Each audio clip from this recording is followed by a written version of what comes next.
Alright guys, we're going to be doing a little walkthrough today of how to get the Canni 2 spell for the evil races. The quest is the same for evil or good, it's just a difference of who you turn it into. But there's 4 components that we need for this. There are the crushed diamonds, a strange ochre clay, Shaman Powder, and Greyish bone chips. What you're watching right now is just me killing a sand giant. Some of this is pre-recorded, and some of this I'm kind of just like voicing over. Um, as an aside, killing sand giants is sort of like this test of strength to me on a new character. When I hit that point at which I'm able to kill them, it's sort of like this milestone. So fun to be there with my shaman, can now kill sand giants. Alright, without further ado, we're going to kick this off, and we're going to start in the Dreadlands to obtain the Greyish bone chips. Let's go. Alright, we are currently en route to Karnor's castle. We're going to pick up the, what is it, the Greyish bone chips? Drops from a skeletal warlord in Karnor's. So I had a druid port me into Dreadlands. I'm now running through this little ice tunnel here. And then it's a long run. It feels really long, at least. Through the Dreadlands to get to Karnor's castle. Always nice if you've got to levitate, because there's some steep mountain ranges here that you don't want to be falling down. And invis as well, super nice. So ask your druid to give you a sow and invis and levitate. They shouldn't mind that. That's typical dial-a-port behavior. So especially going into the Dreadlands. So I'm not going to really try and kill these skeletal warlords myself. From what I understand, I think they're a no-drop item. So unless people are doing the Canni 2 quests, they don't need them. So you can just kind of ask in zone if anyone has Greyish bone chips on a skeletal warlord corpse, and they'll probably tell you, and let you loot it for free. So that's going to be my hope here. Is I'm going to try and do that. You could try and get in a group. I think the skeletal warlords are like level 44. Obviously, Karnor's is a little bit higher of a level range, so I'm not really sure if you get in a group there. So yeah, I think your best bet is just to loot it off a corpse. So that's my plan. Hopefully it works out, and I'm going to be running for a bit, so we'll check back in Karnor's. Okay, we did get the Greyish bone chips. I did not get it on video, though. I learned that it was kind of a rare spawn, the skeletal warlord. Saying in shout to see if anyone had any drops that I could loot. But no takers, so I hopped on my druid and just started hitting tracking so I could see when it popped up. And when I saw it on tracking, I went to see where it was, and it was in an area of the zone that no groups were pulling from. So I was like, well, shit, I might as well just take matters into my own hands. Killed it on my druid, 7-minute corpse timer, so quickly jumped on the shaman and ran to the area as I was getting attacked by mobs. Looted it just in time to gate out back to the swamp here. So it all happened kind of quickly. Didn't have OBS up to take the video, so I missed that. But we got the Greyish bone chips. Now we are on our way to Trakanon's Teeth to get our Shaman Powder, I think is what it is, from the Froglocks there. So let's go. Okay, sorry guys, I kind of decided to cheese this portion as well. I found out that the Shaman Powder is actually not a no-drop item, so I can just easily trade it, and I freaking hate Trakanon's Teeth. It's just one of those zones, there's like sowed frickin' froglocks running around with pets that see invis, and you can see here, I did it on my druid, and I've got like 6 ads going while I'm trying to down this one shaman. So it's just a pain in the ass. I hate that zone. You could do this on a level 39 shaman, I think. It would be tough, but you could do it. So for the sake of ease here, I just, like I said, cheesed it, got it on my druid, and I'm going to trade it over to my shaman. Sorry! Okay, so I'm here in City of Mist, and somewhat anticlimactically, we got our strange ochre clay. The last item we needed for Canni 2. And I've been killing here for a few hours with a group, the other night and did not see this drop. Didn't even get the mob that drops it.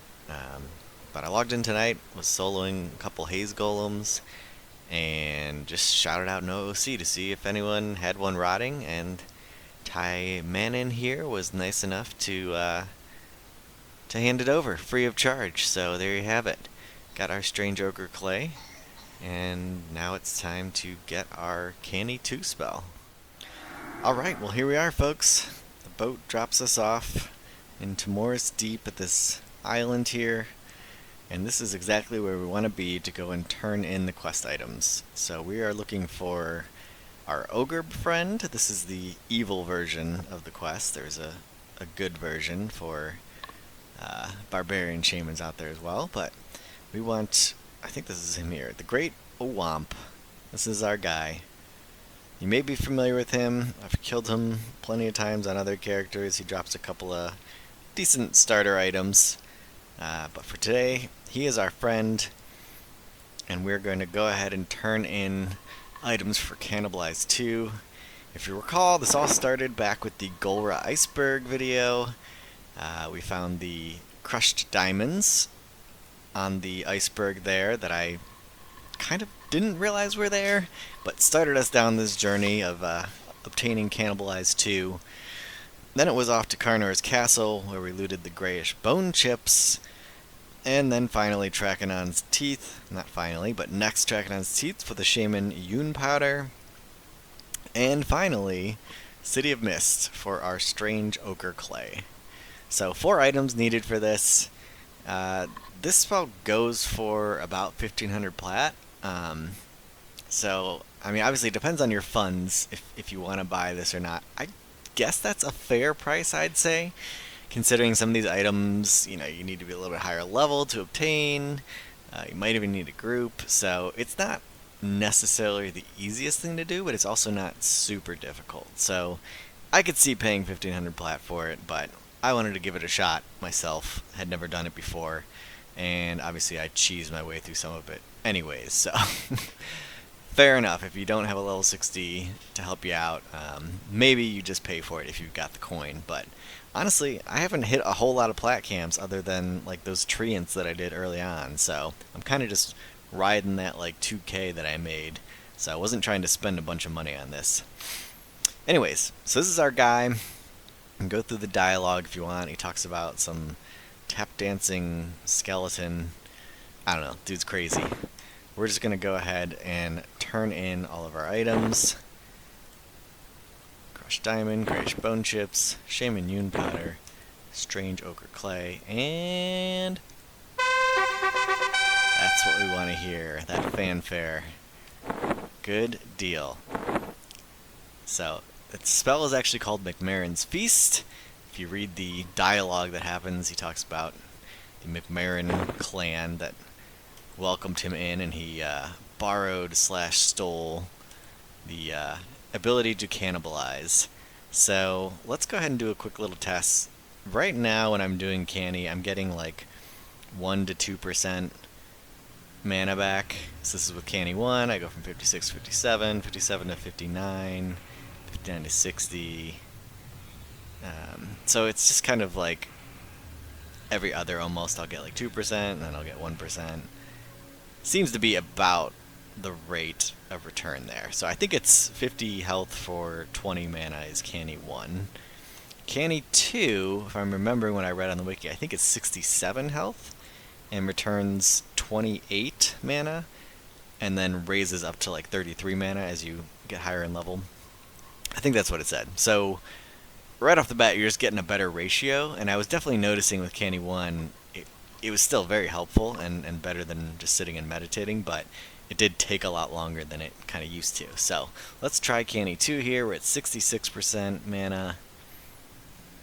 That bumps us up to 68. 70. That one failed. 72. 73. So pretty consistently getting 2% each time, and it seems like maybe every 4th one. See if we keep the streak going, so I'll get 80 on this one, 79 to 80. Oh, 81, okay. So maybe, yeah, okay, and then 1% on that one. So every fourth or fifth one, I'll get like 1% mana instead of, every other, like previous Cannibalize. So that's just kind of how I'm basing the increased efficiency here. And it takes more health off, but you can get that back quicker. And then, of course, I can sit down and med the rest of the way and regen. So, yeah, I'm not sure when the next Canni spell is. Canni 3. I think it might not be until like my 50s. Yeah, level 54. So that's a long ways to go if you were thinking of skipping Canni 2. I certainly would not recommend it. It's a long way to be doing Canni 1. So, alright, this is pretty gnarly. Definitely glad we got this. Cannibalize is obviously one of the coolest reasons to be a shaman. I'm not sure what order I'm posting these in. I did do a City of Mist group recently. It was the first group I had done in a while. And it was impossible for me to get out of mana. Like, I wasn't the healer, there was a cleric there, so like it's not like I was going ham on like doing everything, slowing and healing everything, but like, yeah, there was just never a time where I was ever close to being out of mana, just because I could just cannibalize the hell out of myself. And yeah, it's pretty awesome. A far cry from when I remember leveling my druid, where it was very much like if I was the healer in the group, mana was a problem, and needed to kind of manage that and communicate with the tanks and that sort of thing. Not the case with the shaman, so definitely a cool spell. Happy to have the upgraded version, and this will definitely come in handy and speed things up a little bit more too. Alright, I think that's about it for this one. Alright guys, thanks for tuning in, and we'll catch you in the next one.